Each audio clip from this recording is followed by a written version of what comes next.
Speedfitters et speedfitters, bonjour à tous et nous nous retrouvons pour cette vidéo qui s'intitule Comment organiser sa séance de musculation.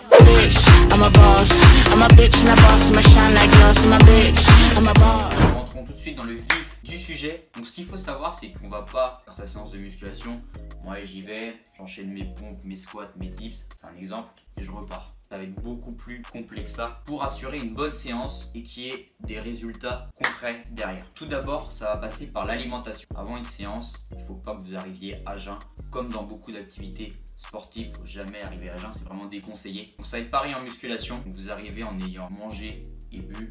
C'est pas manger un gros gâteau au chocolat que vous allez le sentir pendant la séance, mais c'est manger des fruits, des barres de céréales, des exemples comme ça. Niveau boisson, ça va pouvoir être de l'eau, du jus d'orange, des boissons de musculation. Voilà, c'est vous qui voyez.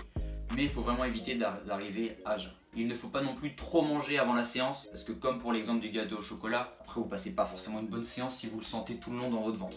Ensuite, que vous soyez à la salle ou chez vous, la séance de musculation va commencer par un bon échauffement. Quand je dis bon échauffement, c'est un échauffement qui va vraiment échauffer les parties ou les zones que vous allez travailler durant la séance. Donc, par exemple, si vous travaillez le haut du corps, vous allez mettre en place un échauffement pour le haut du corps. Travailler le bas du corps à l'inverse, vous allez mettre en place un échauffement qui va chauffer le bas du corps. Donc, à quoi va servir l'échauffement? Donc l'échauffement va tout simplement vous aider à préparer votre séance pour que les muscles soient prêts et aussi pour éviter les blessures plus tard ou sur la séance.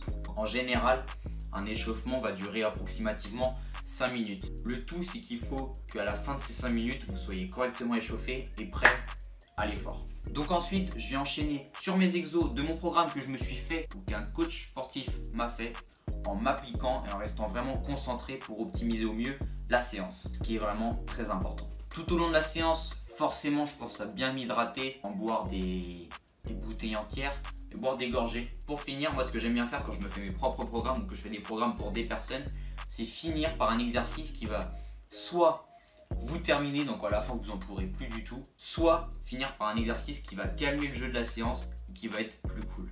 Ensuite, minimum 2 heures après la séance, histoire de clôturer votre séance que vous avez fait, vous allez venir étirer les zones, les muscles que vous avez travaillés. Donc exemple, pendant la séance, j'ai bien travaillé le bas du corps, donc les jambes, j'ai travaillé le quadriceps, les ischios, les mollets.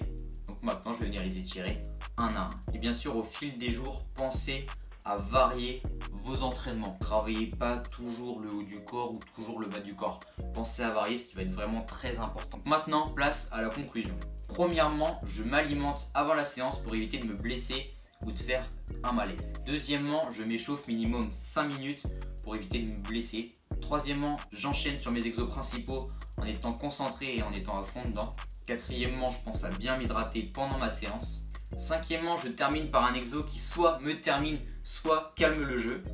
Et sixièmement, après la séance, je pense à bien m'étirer, donc à étirer les muscles que j'ai travaillés. Et septièmement, au fil de mes séances, je varie les secteurs que je viens travailler. C'est la fin de cette vidéo, j'espère que vous l'aurez kiffé. Pensez à mettre un petit pouce bleu, à vous abonner, à mettre un petit commentaire si vous avez des questions ou nous rejoindre sur Instagram, le lien comme d'habitude dans la description. Si vous voulez pareil nous poser des questions, moi je vous dis à la prochaine. Ciao ragazzi.